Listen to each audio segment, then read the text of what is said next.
are going to have our IAQ area of interest presentation. Today it is,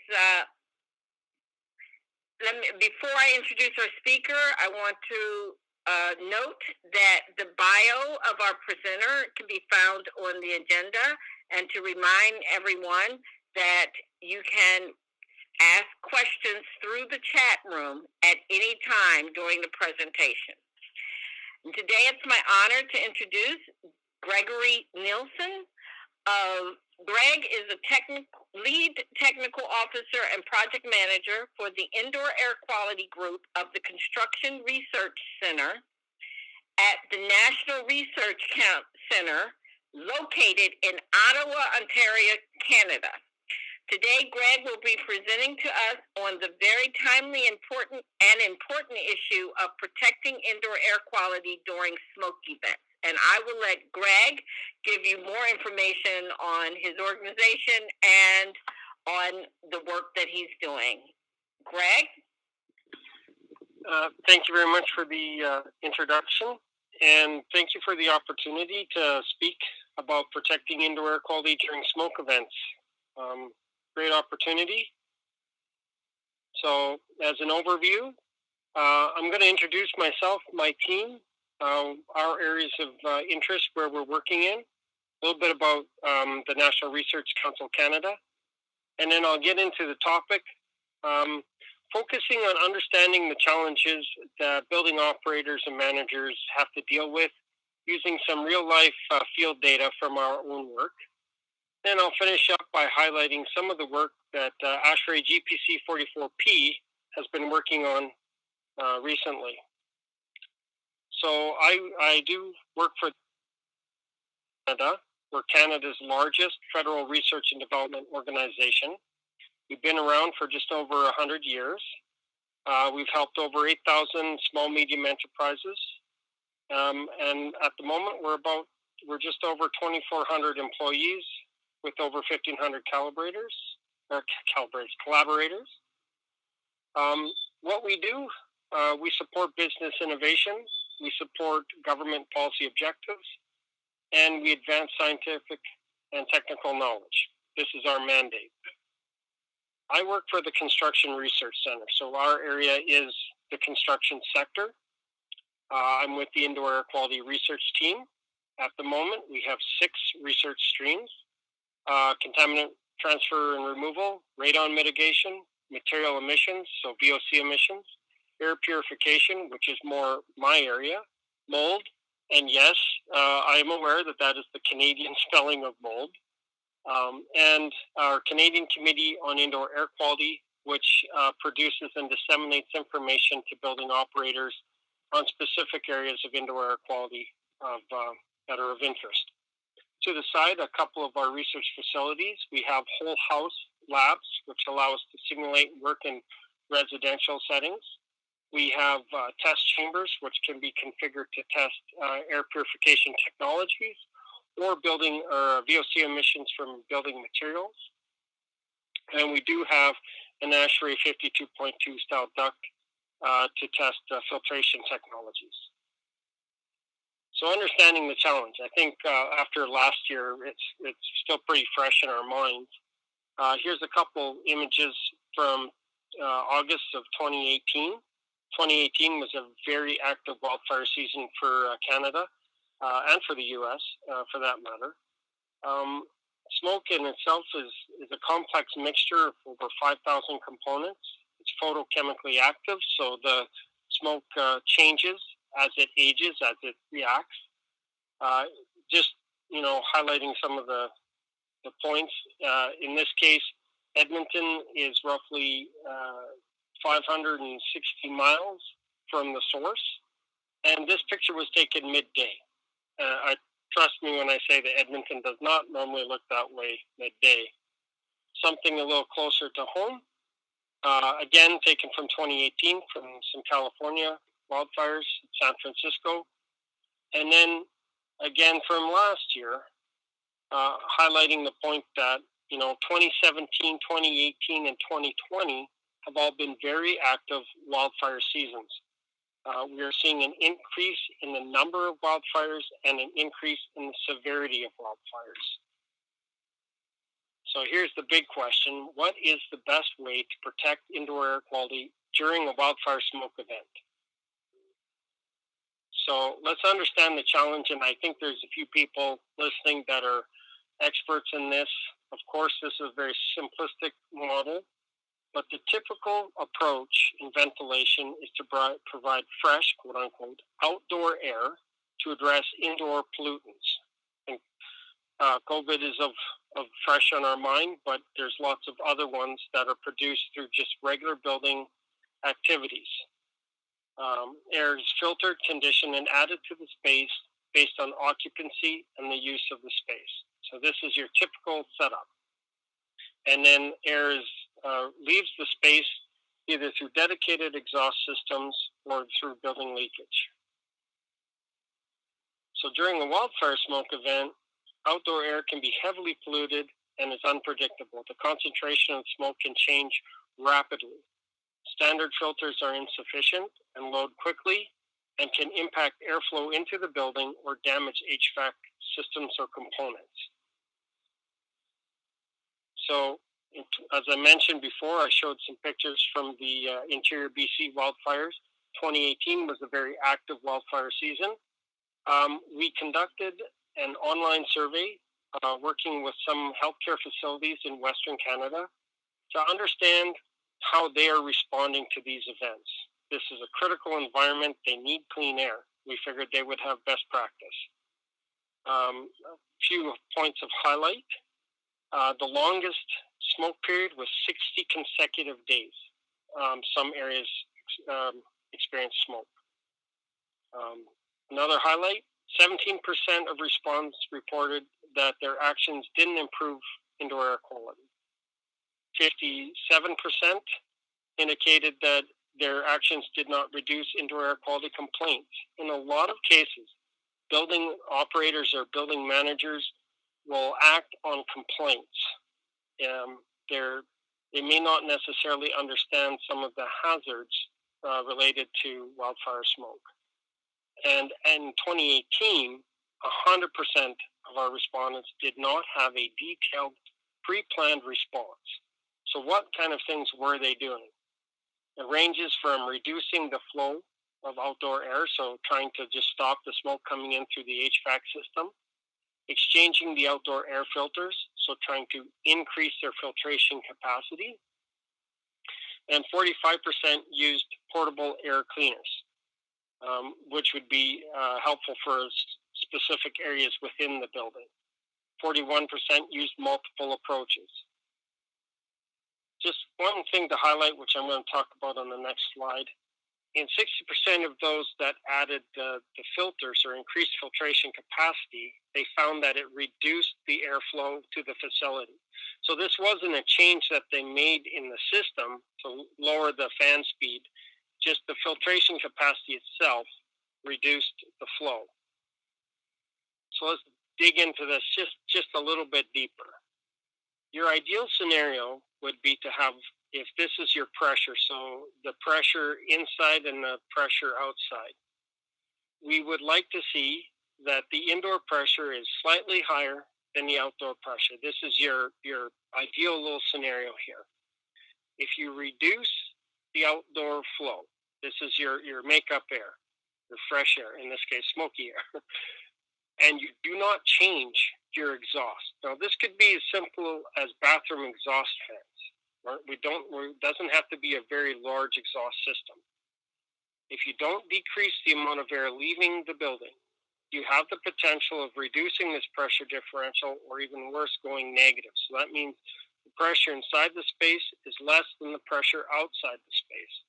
In this case, we can start to have smoke infiltration through windows, doors, and other penetrations through the building envelope. Something as simple as adding security systems or other lighting to the exterior of the building can create openings. In this case, in this one example, if you were to increase the filtration capacity and have it decrease the flow, you might actually negatively impact the indoor air quality. So these are some of the challenges that building operators are dealing with. Just a picture, this was a pilot study that was done at a facility in Victoria. I added the picture just to demonstrate that not all areas of Canada are covered in snow in the middle of the winter. And if you were from an area that is covered in snow, then heading to somewhere like Victoria for a field site is ideal. So there's no wildfires in this time. This is middle of the winter, clean air. The idea was just try to understand what's the base condition, what's your best case condition. And we are looking to study one aspect, and that is understanding the role of infiltration, so unintended air getting into the building. We did a simplistic study looking at the indoor concentration and the outdoor concentration of PM 2.5. And we looked at the exterior zone, so areas of the building where there's lots of traffic in and out of the building, traffic meaning occupants, and the interior zone where there's no movement through the building envelope. All the air, or most of the air in the space, is coming through the HVAC system. And this is what we see. So if you calculate the indoor-outdoor ratio, you can come up with a filtration efficiency and calculate a MERV value. MERV is the rating, where it's the minimum efficiency reporting value. It's the rating that ASHRAE gives to filters. And in this case, if you use the PM 2.5 size bin and calculate what the MERV rating would be if this was your efficiency from the test, you'd get a value of 10. In this case, the filter installed was a MERV 15. In the interior zone, we do the same process, and we see that we calculate an efficiency of, like, the MERV filter would be a 13 or 14, and a 14 is installed. So what we see here is that there's a considerable discrepancy between what we're actually seeing from what was installed. This kind of supports the idea that infiltration is a contributing factor.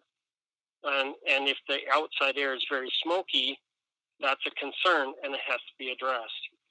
So this was a follow-up study in 2019. Unfortunately, or fortunately, depending how you look on it, 2019 was not an active wildfire year. We did the study between July and September. In this graph on the y-axis is the PM 2.5 concentration in milligrams per meter cube. This is what the instrument reports, and the date on the bottom. So this is a great example of what I mentioned before. So in your exterior zone, in this case the ER, where you have more infiltration through building action, as the outdoor air or the concentration of particles in the outdoor air increases, we see a corresponding increase in this zone. It correlates quite well. Whereas in the interior zone, where the air is more filtered and is not subject to as much infiltration, it's far more resistant. Now, what we're looking for in all areas of a building would be more what this blue line represents, where it's more resistant to changes of outdoor particle increases. This is another site and another location. Again, no wildfire smoke. This is background PM 2.5. And what we're seeing in this case would be a building that unfortunately was not as controlled. In both locations, there's a correlated response. As outdoor concentrations increase, the indoor concentrations increase. This would be an example of not an ideal case. So what do we do about this? So in August of 2020, ASHRAE started GPC 44P. The title of our committee is Protecting Building Occupants from Smoke During Wildfire and Prescribed Burn Events. The examples that I gave you were from Canada, but in talking with colleagues from California Air Resource Board that are also looking at this, and other colleagues and researchers, this is an international issue. Similar types of results. The purpose of this guideline for GPC 44P is to recommend building measures to minimize occupant health impacts from wildfire and prescribed burn events. We have a great multidiscipline team, indoor air quality, building performance, health impacts, mechanical engineering, filtration performance, and building operation. So we're getting everyone together at the same table talking about what's the best way to do. Because of the severity of the California wildfires in 2020, the U.S. federal government approached ASHRAE and requested a rapid document, a rapid response. So the committee changed gears a little bit and worked on a focus document, which we've called the framework, which you can see here in the links. 2 different links take you to the same document. I highly recommend you go and check it out.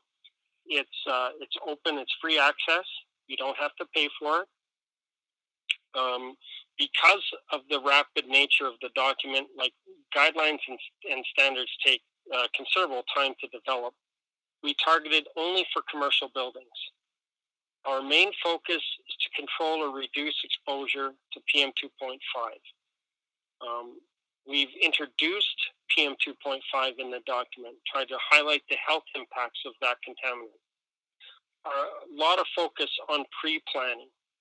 We provided simple flow charts to guide actions, operational highlights to guide operators, and highlights of key concerns for plans of actions. For example, impacts of increasing filtration capacity. As I mentioned earlier, taking some actions may not have the desired effect in all cases. So even though we focused on commercial buildings, they come in many shapes and sizes. 2 examples just from stock photos off the internet. A new building, likely a complex HVAC system, lots of opportunities to tune it, make adjustments to protect indoor air quality, likely dedicated staff on site to make those adjustments versus a strip mall in an older building, which likely has a very simple HVAC system and may not have dedicated staff that can just jump to action and make changes. An example taken right out of the framework, a very simple flow chart which provides focus on actions that building operators can take. Again, focusing on optimizing airflows, maintenance, upgrading filters, and then testing the system after you've made these upgrades, rather than trying to do it at last minute, trying to purchase filters, implementing it, and running into a host of problems. Another action that we're really promoting in terms of a best practice is adding the ability to monitor indoor PM 2.5. There's a lot more low-cost, fairly decent PM 2.5 monitors out there. They're not good enough to be doing, say, regulatory testing or anything like that, but they can give you an indication if you take action, whether or not your actions are helping or you need to take further measures. By adding some very simple decision matrix. Buildings are tuned to operate in the lowest energy mode, in the most efficient mode. Turning them into a smoke readiness mode takes time and is often not very efficient. We're changing how the building's operating, and it may cost money. So the idea was to provide a very simple decision matrix for those that need to make the choice to take action.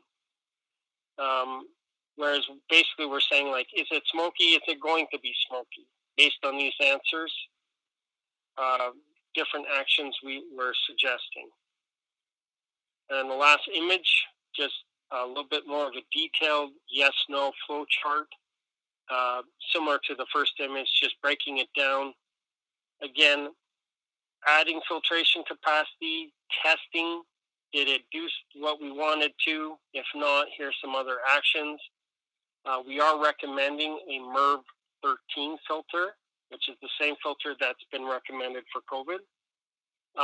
But not all systems can accept those filters. So we are suggesting, okay, if you can't do a MERV 13, then a MERV 11. And then again, asking questions. Are your actions reducing the indoor PM? So more ideas, more flows. We've included some just pictures within the operational highlights. Again, a trained HVAC person likely wouldn't need these. However, if you're dealing with a person that's doing this part-time or just asked to assist with helping, these pictures can help a lot. So dirty, clean filters, an example of a very poorly fitted filter, which may not even be the right size for the unit. Again, trying to go in the middle of a smoke event and purchase better filters, you may not find exactly what you want. So again, focusing on pre-planning and pre-testing your equipment and your setup. Another example, so a very simple HVAC unit. Here's your outdoor intake here. Wasn't designed for filtration capacity. So in this case, whoever it was, the operator, did an ad hoc adjustment, taping some filters to the outside. Again, part of that pre-planning, we would suggest bringing in a contractor and modifying this in a more correct way, that adding filter racks so that you can protect filters, exchange them more easily, and if it rains, these filters are going to get damaged. So that's kind of the framework in a really quick overview. The framework was a very focused document. We are working on a full guideline. And the guideline will apply to more building occupancy types. Currently, our scope includes healthcare facilities. We're expanding on the health impact and information on indoor air quality and PM 2.5. Again, trying to highlight those points that it's not just based on occupant complaints. There are other factors that need to be considered when you're making changes to your building. And we are adding, there's a whole section on building design for new build and retrofits to help highlight this issue so that designers can build in that capacity into the building. So you can operate the building in, we'll call it normal mode, quote unquote. And then with more simple actions, be able to convert the building into a smoke readiness mode without having to, like the one example, tape filters to outdoor air intakes. And then more details on building operations before, during, and after a smoke event. The framework is still, we're about midway through it, the guideline, we're about midway through it. And looking forward to seeing when it's complete. And that concludes my talk. Thank you for your attention.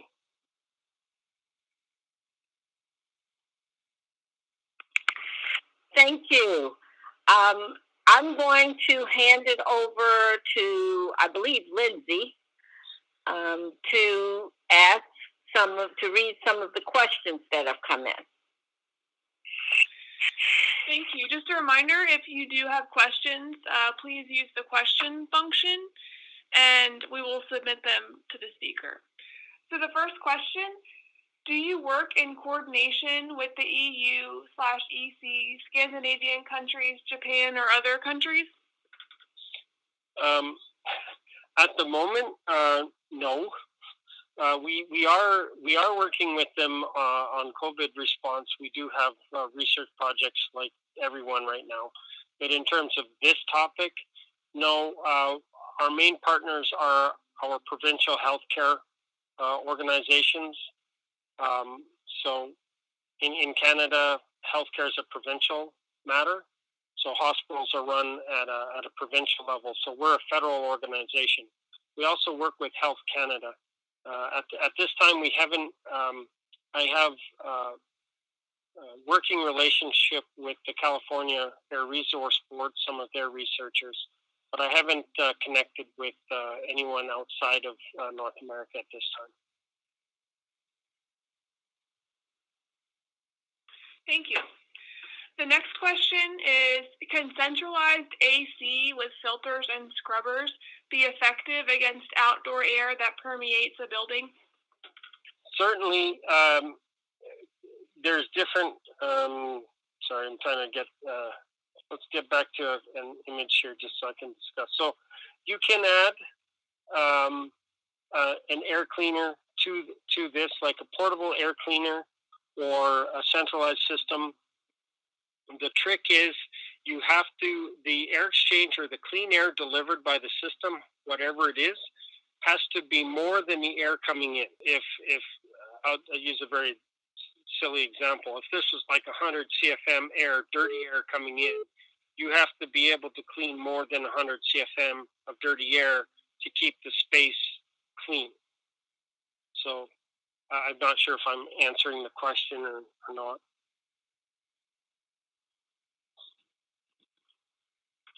Thank you. The next question, did you quantitatively determine the leakiness of the building using blower doors? Would infiltration be correlated with tightness of the building envelope? No and yes. Because we were in a healthcare setting that was an active building, we could not, and because the building had been built, in 2010, the original commissioning reports were unfortunately not as useful to us, so we did not quantify the leakiness. It was a pilot study conducted in healthcare facilities that were all active. So yes, definitely in follow-up studies, I would like to do a much better correlation where we actively measure the building leakiness and then make adjustments accordingly. And of course, I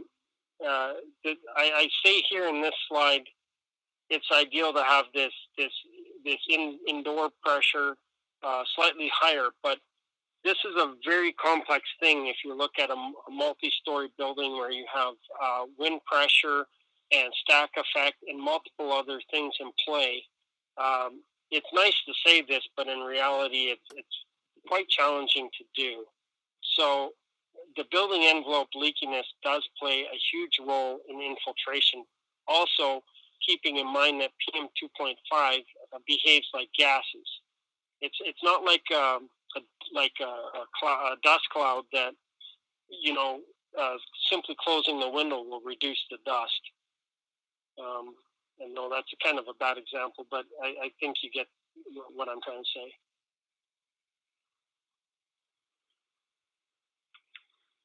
Thank you. The next question, are the PM 2.5 sensors fixed or portable?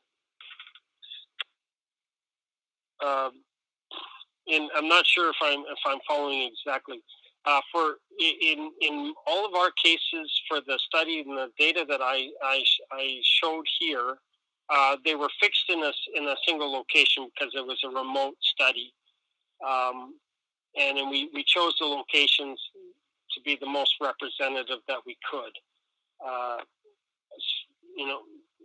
So in that case, no, they were not portable. We did not do like more of a survey style study where we could move the monitor around and kind of see within the building how the particles are moving throughout the building. If I understood the question correctly. Thank you. Since ultrafine particle numbers will be off the charts during a wildfire, does it make more sense to have the highest MERV filters if the systems can handle the pressure? Certainly. For instance, in Canada, in British Columbia, the standard operating procedure now is to, for all the healthcare facilities, they install a MERV 1314 stack. So it's important to note that the higher the efficiency of the filter, it's not just the pressure drop that increases. Pressure drop is a measurement of how hard it is to move air through the filter. So the more efficiency, the higher the pressure drop, the more power it takes to move air through the filter. They still load very quickly, especially in high concentrations. So having a lower filter to kind of partly scrub before you get to the more efficient filter is still desirable, assuming your system can take it. So, if you can handle a MERV 15 in your system, and you're in an area where wildfires are prevalent, then that would be a good option to use it. But they're also quite expensive, especially if they're the very thick ones that are 12-inch thick, 2 feet by 2 feet. Those filters can get very expensive. So you would want to have a lower MERV rating like 11 or 13, 12 in front of that higher filter to try to protect and extend the filter life.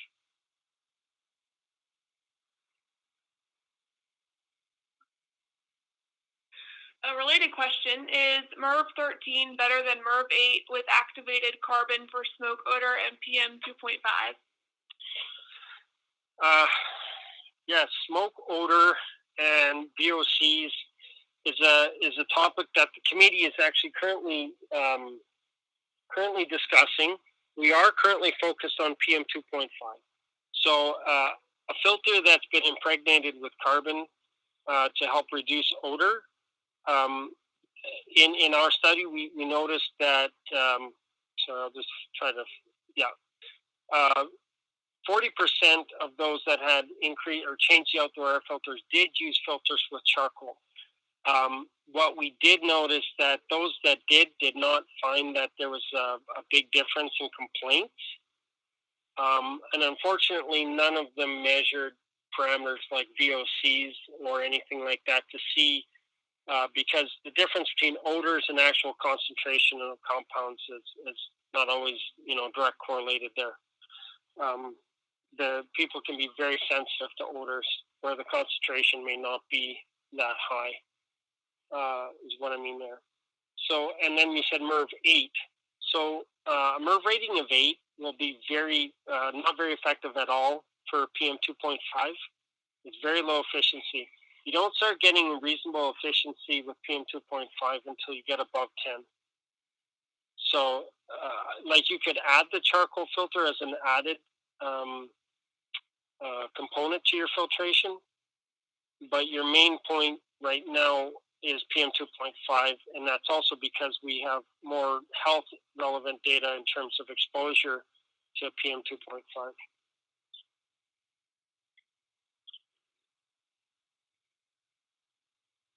Thank you. The next question is, how would buildings with variable ventilation or HVAC economizers be addressed in a smoke event? So we actually have a whole section on economizers in the framework. And, the basics there is to be able to convert the economizer's mode so that it's not pulling in air that is properly maintained, because in a lot of cases, economizers may not be maintained as much as they should be, and may not be as functional as they should be. So you would want to switch your economizer to call it, quote unquote, a smoke readiness mode, where we're reducing the air through the economizer or adding filtration capacity in the economizer to make sure that it's not inadvertently pulling in contaminated air while it's trying to save energy.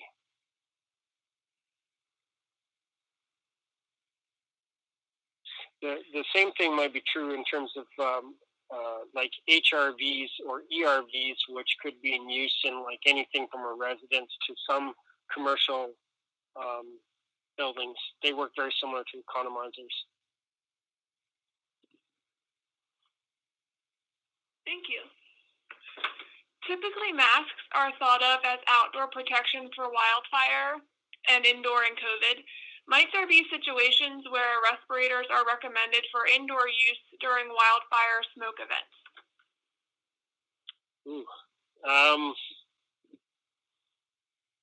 That's an interesting question. I guess, if you would have asked me that question last year, I would have said, no way. But given that we've started to accept the idea of mask use indoors for COVID protection, it could be the case, but I think you would need an N95 or even better, a P100 for respiratory use. So those may not be all that available. They may be costly, and they're not overly comfortable to have someone, say, working in an office environment that has to sit at a desk all day and have an N95 style respirator that's been properly fit tested too. When you're dealing with smoke, the majority of the particle size, although we say PM 2.5, is actually PM 1. So it's around 1 micron. So you would need to have a mask that's very well fitted, a face covering or a surgical mask which has a loose fitting to the face. I can't say I've never tested. Personally, I've never tested it. I'm not sure if they're tested that way. Those types of masks are not designed for occupational health and safety. So I wouldn't recommend it, just from the point that you're adding a stress on top of a stress. I think if you were going to go to that extent that you're building, for example, you make all the changes you can, but it's just really smoky, or the smoke is increased beyond what a building can do. We have to also understand that we can make all the changes, all the right changes, quote unquote, to a building, and we just may not be able to stop the smoke from getting in. It won't be the same concentration as outside. In that case, we're recommending use of a portable air cleaner, where you could then purchase 1 or 2 or however you need to suit your space, and then filter the air within the space. I think one of the earlier questions was talking about that.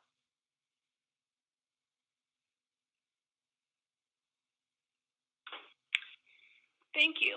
The next question is, would the building, after a long-term smoke event, have surface contamination that would need to be cleaned for building surfaces and windows? Certainly, it would depend on how much smoke got inside. Depending on the ducting, in some cases, ducts have been lined with insulation as part of acoustic protection. These kind of ducts, I believe, are no longer used in new builds anyway. I'm not 100% sure on that. I'm not an installer. But in situations like that, where if you do have smoke contamination in a building, it'll get into the insulation, and you're going to smell it for a while after. If it's been heavily contaminated inside the space, and you have lots of soft surfaces, carpets, cubicles with textile coverings, drapes, anything that can absorb the smoke smell, you're going to have the smell after the event. So yes, you may have to. It's hard to say like a blanket answer on that. So it would be a case by case basis, I guess.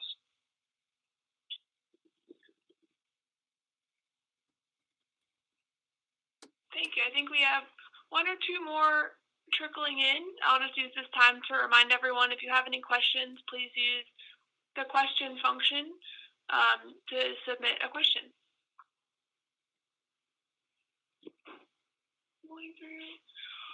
Are any of these suggestions altered if the smoke event includes burn of hazardous or toxic materials?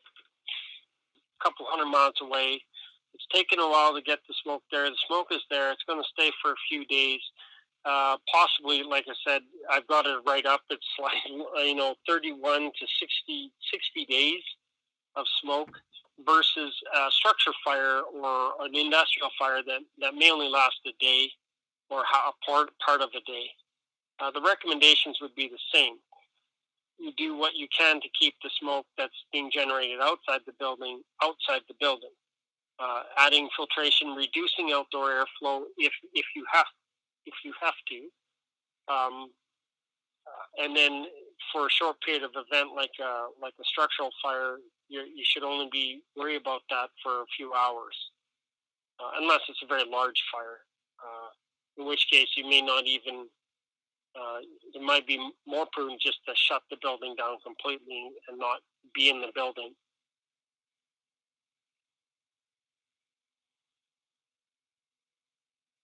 Thank you.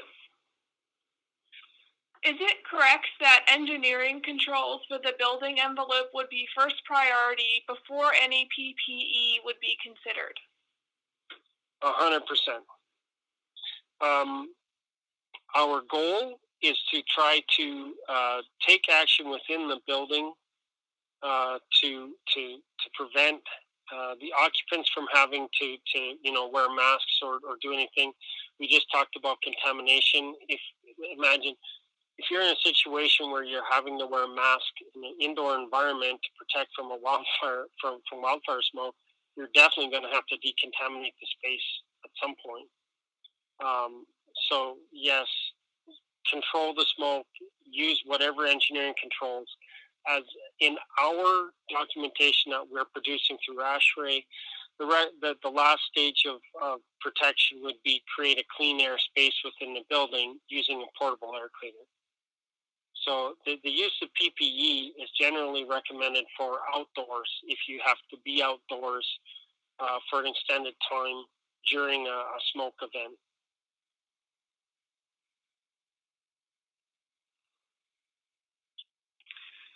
How effective are portable air cleaners in an office full of cubicles, assuming one portable air cleaner for a cluster of cubicles? That's a complicated question. If you look at like a residential style air cleaner, they're tested in a 31 cubic meter chamber at high speed in the center of the chamber. That's how they get their rating. So that's how an organization like AHAM, if you look on the side of an AHAM tested or AHAM verified air cleaner, it'll have an AHAM label and it'll say for environmental tobacco smoke, which is similar to wildfire smoke. It's not the same, but it'll give you an idea of the space and air that it would clean. So if you're dealing with a large open office that's full of cubicles, you're going to have a lot of challenges. And actually in the design guide and in the operation guide, we talk about this because an air cleaner is going to work best when it is in an open area, not bounded by furniture or other things, and is operating at its highest setting. So imagine having an office full of fans. Air cleaners are noisy, so you're going to create a lot of ambient noise in the environment, and you would have to have it in such a way that you're ventilating the most open areas you can. And there are commercially available systems that are tested in different ways. They're meant to supply larger areas. The problem with these is airflow and air distribution. So if you're only pulling air from one small area of the space, flow is almost irrelevant because if you're blowing a lot of air, you're likely to not get all of the spaces within the environment.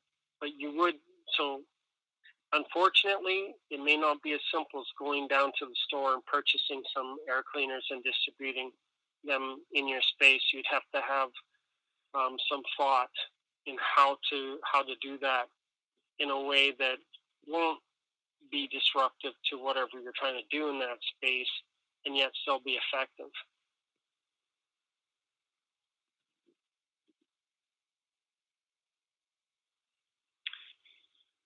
Thank you. I think we have one or two more rolling in.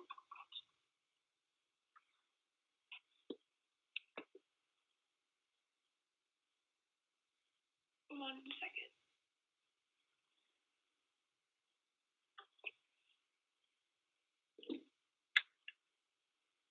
So the next question is, if there is a smoke event Could someone install higher MERV filters temporarily, and after the event remove the filters?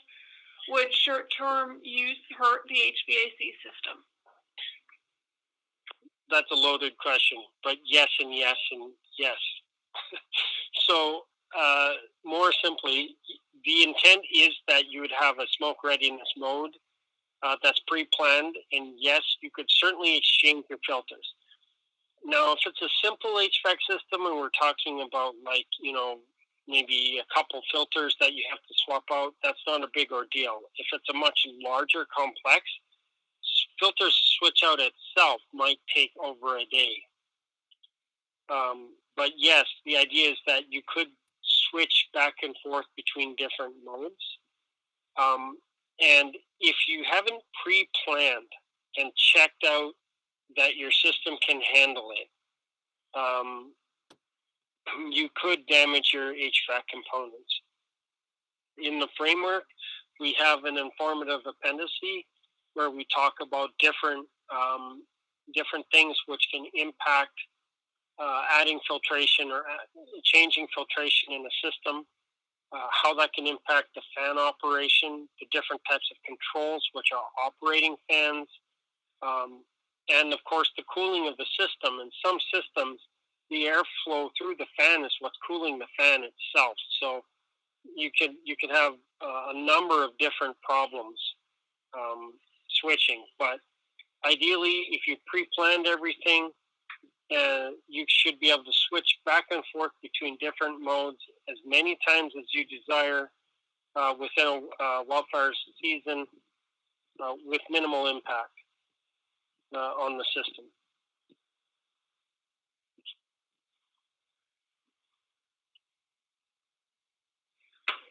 Thank you. We still have a few rolling in. Once again, if anyone has questions, please use the questions function, and we will submit them to the speaker.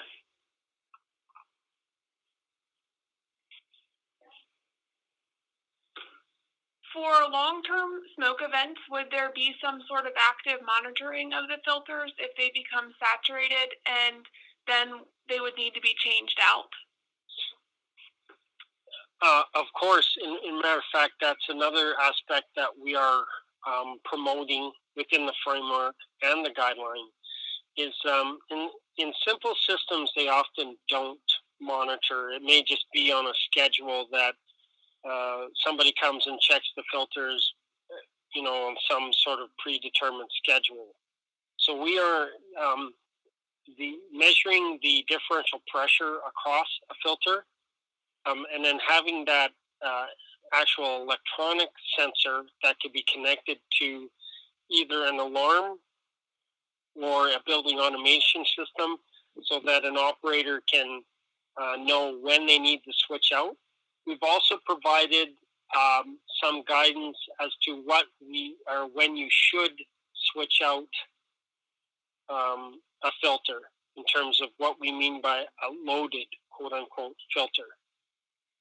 So yes, certainly we should be actively monitoring, because in a very severe event, like I think you've heard media stories in when we have these seasons, the worst air quality on the planet has been thrown around, and with PM 2.5 concentrations off the charts in terms of health impact, like AQ, I think in the US it's AQI, in Canada it's AQHI.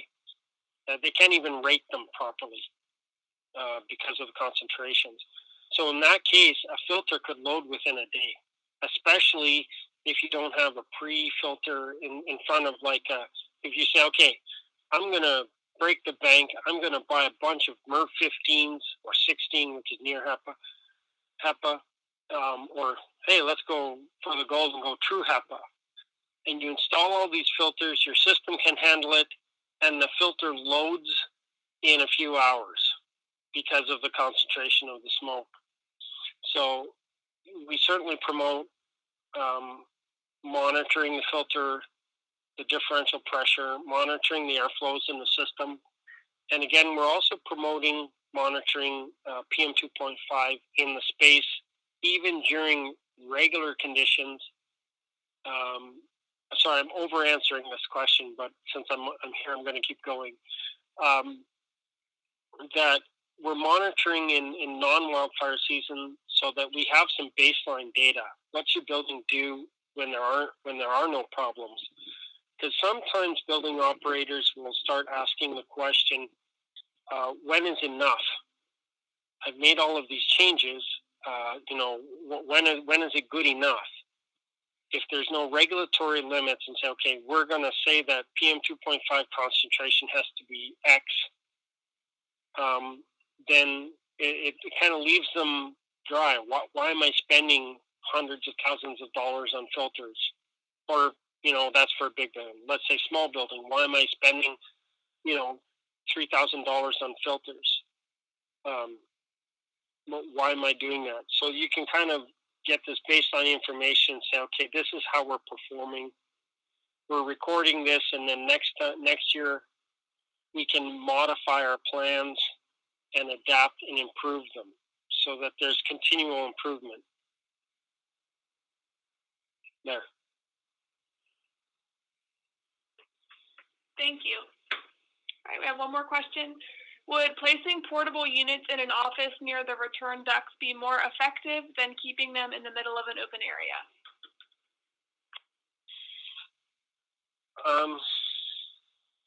Reading into the question, I'm assuming that the question relates to, would it be purifying more air going into the HVAC system if you did that? So the return air duct, it depends on how it's designed. Some units are designed for recirculation, so that might reduce some of the recirculated smoke, but how it's going to clean the space is going to depend on how you're distributing the source of the clean air. So if a return air duct is in the corner of a room, putting a portable air cleaner in that space is not going to be the best use of that air cleaner for that space. And I'm not sure how that might impact any recirculated smoke into the HVAC system. I would say that there are systems that you can connect to ducting systems which pull air from and return air to the duct which filter. They're not as prevalent, but they do exist. And they could be an alternative answer to this.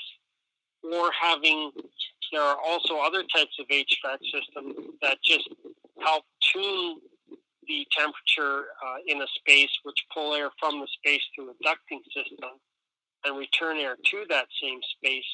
And it just has a smaller, say, cooling coil or heating coil or dehumidification just to help that space.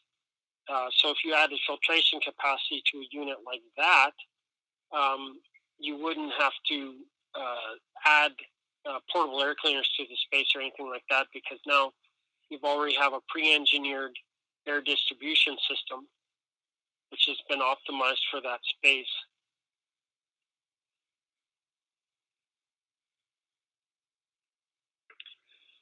All right, thank you, Greg. I think that is about it. If anyone has any last questions, just one more opportunity to ask. Okay, I see one more. Would increasing indoor humidity increase the rate of cleaning smoke from the air?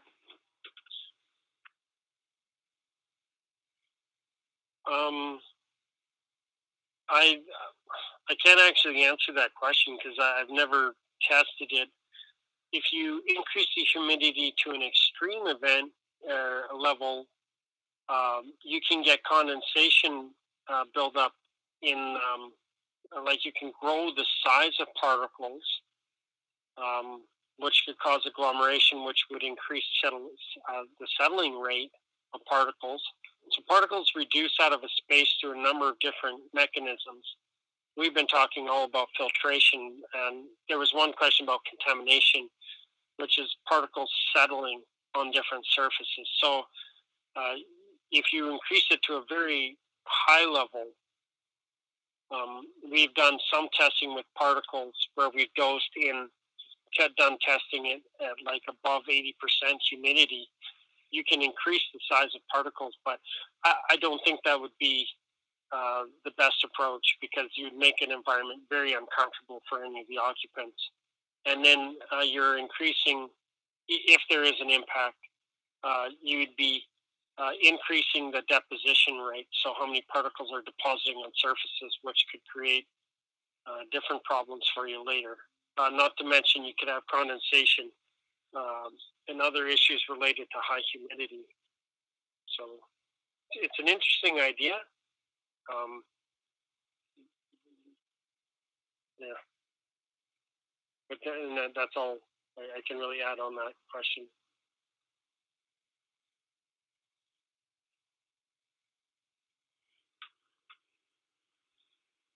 Thank you, Greg. And it looks like that is it.